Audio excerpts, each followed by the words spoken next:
আমার প্রিয় ছাত্রছাত্রীবৃন্দ, কল্যাণী ইউনিভার্সিটির অন্তর্গত বিভিন্ন কলেজে যে সমস্ত ছাত্রছাত্রী ফিফথ সেমিস্টারে পড়াশোনা করছো এবং তোমাদের হিস্টোরি অনার্স রয়েছে, তোমাদের জন্য এই ভিডিওটি অবশ্যই ভিডিওটি শেষ পর্যন্ত দেখবে, কোনো রকম স্কিপ করবে না, তাহলে তোমাদেরই প্রয়োজনীয় ইনফরমেশন তোমরা জানতে পারবে না।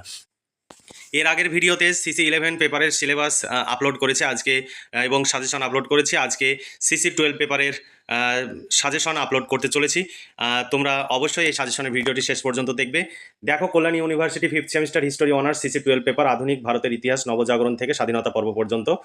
এখানে কোর্স কোড বা পেপার কোড এখানে দেওয়া রয়েছে, এখানে দেখে নিতে পারো। তোমাদের 5 ও 10 মার্কের প্রশ্নের সাজেশন নিয়ে আজকে আলোচনা করবো। এর আগের ভিডিওতে আমি সিলেবাস নিয়ে আলোচনা করেছি। তোমরা যদি এই সাজেশন অনুযায়ী প্রশ্নোত্তরে পিডিএফ কপি সংগ্রহ করতে চাও, 250 টাকা পেমেন্ট করতে হবে। ফোনপে, পেটিএম বা গুগল পে যে কোনো পেমেন্ট অপশানের মাধ্যমে পেমেন্ট করতে হবে। পেমেন্টের অরিজিনাল রিসিভ কপিটি পাঠাতে হবে, অর্থাৎ সাকসেসফুল মেসেজের ওখানে শেয়ার অপশান দেখাবে, সেখান থেকে শেয়ার করবে তোমাদের সেই সাকসেসফুল যে মেসেজটি। স্ক্রিনশট চলবে না। তোমরা যদি স্ক্রিনশট মেরে রিসিভ কপি পাঠাও তাহলে সেটা হবে না। স্ক্রিনশট মারবে না, কারণ অনেকে ডুপ্লিসিটি করছে, যে কারণে আমরা স্ক্রিনশট বাদ দিয়েছি।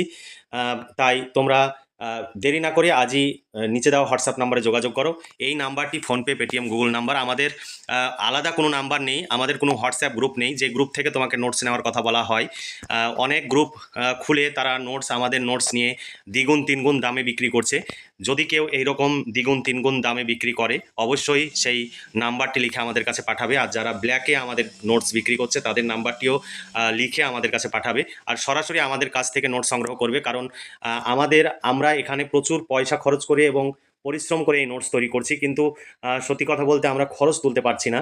আমরা ভীষণভাবে হতাশাগ্রস্ত। তোমরা সরাসরি আমাদের কাছ থেকে নোটস সংগ্রহ করো, তাহলে আমরা খরচ তুলতে পারলে আমরা আগামী দিনে নিশ্চিন্তে নোটসগুলো তৈরি করতে পারবো।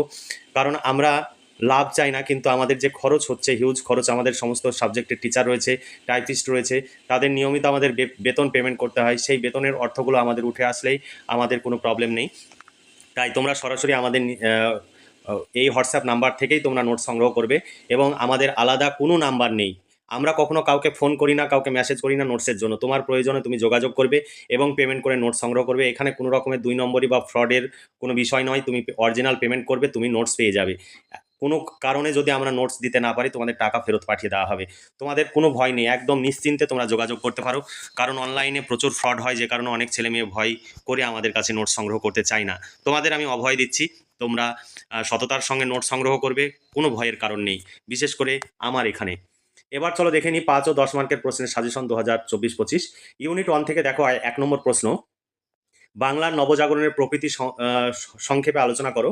2 নম্বর প্রশ্ন, পাশ্চাত্য ভাবধারার প্রভাবে ব্রিটিশ শাসনকালে বাংলায় রেনেসাঁস বা নবজাগরণের বিকাশ সম্পর্কে আলোচনা করো। তারপরে 3 নম্বর প্রশ্ন, নব্যবঙ্গ আন্দোলন বা ইয়ং বেঙ্গল আন্দোলন বলতে কি বোঝে? এই আন্দোলনের ডিরোজিওর ভূমিকা আলোচনা করো। এই আন্দোলনের সীমাবদ্ধতা কি ছিল? 4 নম্বর প্রশ্ন, 19 শতকে বাংলার সংস্কার আন্দোলনের উপর একটি টিকা লেখো। 5 নম্বর প্রশ্ন, বিদ্যাসাগর ছিলেন একজন ঐতিহ্য সম্পন্ন আধুনিকতাবাদী, ব্যাখ্যা করো।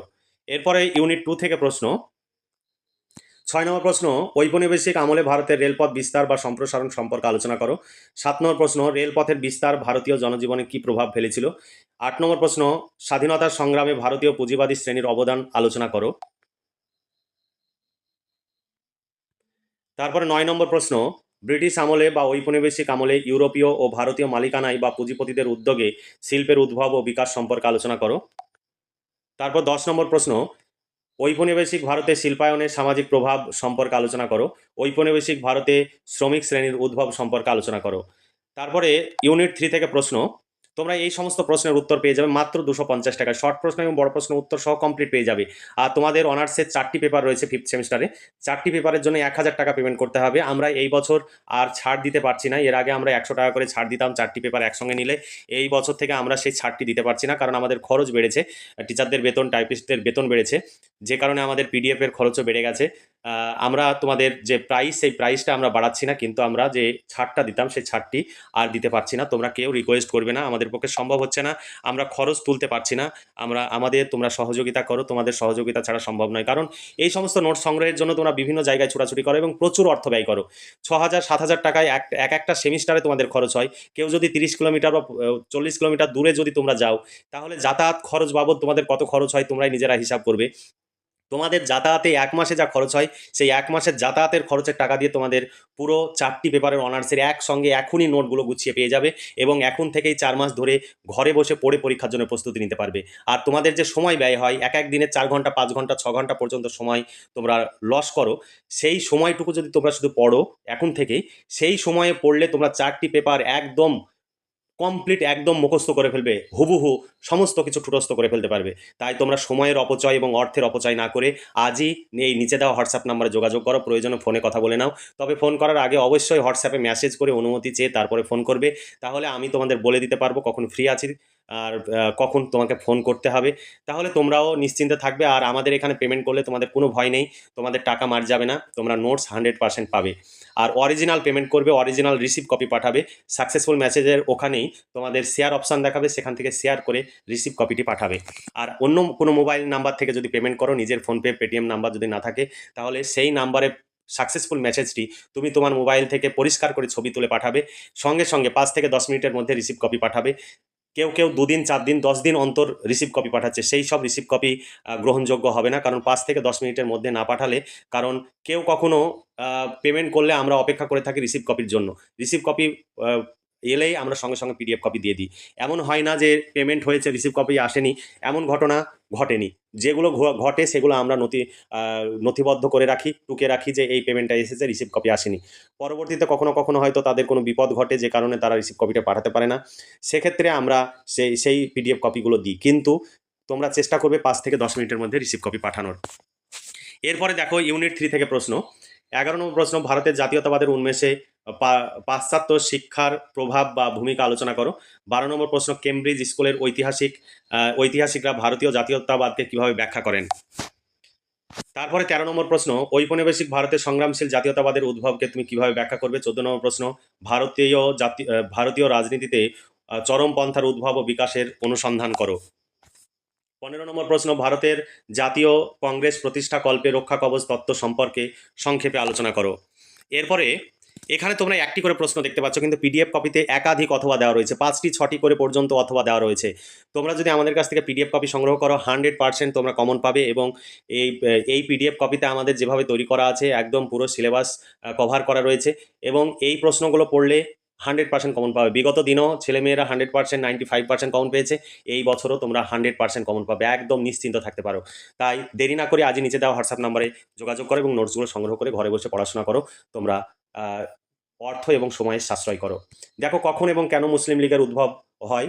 17 নম্বর প্রশ্ন, 1885 থেকে 1905 সাল পর্যন্ত জাতীয় কংগ্রেসের আদি পর্বের কার্যাবলী সংক্ষেপে উল্লেখ করো। 18 নম্বর প্রশ্ন, তোমার মতে 1905 সালের বঙ্গভঙ্গ কীরূপে ঘটেছিল। এরপরে 19 নম্বর প্রশ্ন, 1905 সালের স্বদেশী আন্দোলনের ভারতের পরবর্তী আন্দোলনগুলিকে কতখানি প্রভাবিত করতে পেরেছিল। এখানে অথবা প্রশ্ন রয়েছে, অথবা প্রশ্ন আমি তুলে ধরবো না। তারপরে 20 নম্বর প্রশ্ন, 1907 সালে কংগ্রেসের সুরাট অধিবেশনের গুরুত্ব নিরূপণ করো। 21 নম্বর প্রশ্ন, ভারতের মুক্তি সংগ্রামে মহাত্মা গান্ধীর ভূমিকা আলোচনা করো। তারপরে 22 নম্বর প্রশ্ন, ভারত ছাড়ো আন্দোলনের নানা স্তরে জনগণের অংশগ্রহণের প্রকৃতি বিচার করো। 23 নম্বর প্রশ্ন, আইন অমান্য আন্দোলনের কারণ ও ফলাফল বা গুরুত্ব সম্পর্কে আলোচনা করো। 24 নম্বর প্রশ্ন, ঔপনিবেশিক আমলে ভারতে কৃষক আন্দোলনে গান্ধীজির ভূমিকা আলোচনা করো। 25 নম্বর প্রশ্ন, 1920 থেকে 37 সালের সশস্ত্র বিপ্লবীরা ভারতের মুক্তি সংগ্রামকে কিভাবে শক্তিশালী করে তোলে। 26 নম্বর প্রশ্ন, ভারতের স্বাধীনতা সংগ্রামে নেতাজি সুভাষচন্দ্র বসুর মূল্যায়ন করো। তারপরে ইউনিট 4 থেকে তোমাদের প্রশ্ন, এবং লাস্ট ইউনিট এটাই। দেখো 27 নম্বর প্রশ্ন, ভারতের রাজনীতিতে 1940-এর পাকিস্তান প্রস্তাবের কী প্রভাব পড়েছিল। তারপরে 28 নম্বর প্রশ্ন, 1942 থেকে 47 সালের ভারতের ক্ষমতা হস্তান্তরের পরিকল্পনা সম্পর্কে আলোচনা করো। 29 নম্বর প্রশ্ন, ভীষণ ইম্পর্টেন্ট প্রশ্ন, ভারত বিভাগের জন্য জিন্নাই কি একমাত্র দায়ী ছিলেন। 30 নম্বর প্রশ্ন, মন্ত্রী মিশন বা ক্যাবিনেট মিশন 1946 কেন ভারতে আসে, ক্যাবিনেট মিশনের প্রস্তাবগুলি কী ছিল। তারপরে ক্রিপস মিশন ব্যর্থ হয়েছিল কেন। 32 নম্বর প্রশ্ন, জোট নিরপেক্ষ নীতি কি দ্বিমেরু বিশ্বের ভারতীয় নিরাপত্তা রক্ষার একটি মাপা কৌশল ছিল। 33 নম্বর প্রশ্ন, স্বাধীন ভারতের প্রথম পঞ্চবার্ষিকী পরিকল্পনার উদ্দেশ্যগুলি কী ছিল। এখানে আমরা প্রতি সেমিস্টারে 30টা করে প্রশ্ন দিই, কিন্তু সিলেবাস অনেক বড় কারণে আমরা 4টি প্রশ্ন এক্সট্রা দিয়েছি, সেই প্রশ্নগুলো দেখে নাও। 1946 সালে নৌ বিদ্রোহের কারণ ও গুরুত্ব সম্পর্কে আলোচনা করো। অথবা নৌ বিদ্রোহ সম্পর্কে সংক্ষেপে আলোচনা করে। এই ছিল তোমাদের সাজেশন ভিত্তিক প্রশ্ন। এই সাজেশন ভিত্তিক প্রশ্নের মধ্যে যেগুলোতে বেশি স্টার দেওয়া রয়েছে সেগুলো বেশি ইম্পর্টেন্ট, তারপরে যেগুলো তুলনামূলকভাবে কম স্টার দেওয়া রয়েছে সেগুলো তুলনামূলকভাবে কম ইম্পর্টেন্ট। তবে এই প্রশ্নগুলো তোমরা পড়লে 100% কমন পাবে। তবে আমাদের কাছে পিডিএফ কপি সংগ্রহ করলে পিডিএফ কপিতে একাধিক অথবা দেওয়া রয়েছে। এখানে একটি প্রশ্ন দেওয়া রয়েছে এবং অথবা প্রশ্নগুলো কিন্তু সম্পূর্ণ আলাদা প্রশ্ন, উত্তর এক, প্রশ্ন আলাদা, সেইগুলো পিডিএফ কপিতে একত্রিত করা আছে। আর 2023 সালে কি প্রশ্ন পড়েছে সেটিও এখানে তুলে দেওয়া রয়েছে। তোমাদের ভাবতে হবে না 2023 সালে কি কি প্রশ্ন পড়েছে। তারপরে দেখো পিডিএফ কপিতে উত্তর দেওয়া রয়েছে এবং কোন সালে কোন প্রশ্নটি পড়েছে সেটিও প্রশ্নের শেষে উল্লেখ করে দেওয়া আছে এবং দেখো অনেক একাধিক অথবা দেওয়া রয়েছে। তাই তোমরা দেরি না করে আজই এই নোটসগুলো সংগ্রহ করো এবং ঘরে বসে পড়াশোনা করো। এখানে কমপ্লিট সুন্দর করে নোটসগুলো পয়েন্ট আকারে লেখা রয়েছে। তোমাদের মনে যদি হয় যে আমি পয়েন্টস লিখবো, লিখতে পারো, নইলে পয়েন্টস বাদ দিতে পারো। এই ছিল তোমাদের এখানে অনেক একাধিক অথবা দেখতে পাচ্ছ তোমরা। অথবা দিয়ে একাধিক অথবা দিয়ে নোটসগুলো তৈরি করা হয়েছে যাতে তোমাদের মুখস্থ করতে এবং মনে রাখতে সুবিধা হয়। প্রশ্ন যেভাবেই আসুক না কেন তোমাদের যেন লিখতে অসুবিধা না হয়। তাহলে আজকে এই পর্যন্তই। ভালো থেকো, সুস্থ থেকো এবং খুব ভালোভাবে পড়াশোনা করে পরীক্ষার প্রস্তুতি নাও। এই শুভকামনা জানিয়ে আজকের ভিডিওটি এখানে সমাপ্তি ঘোষণা করছি।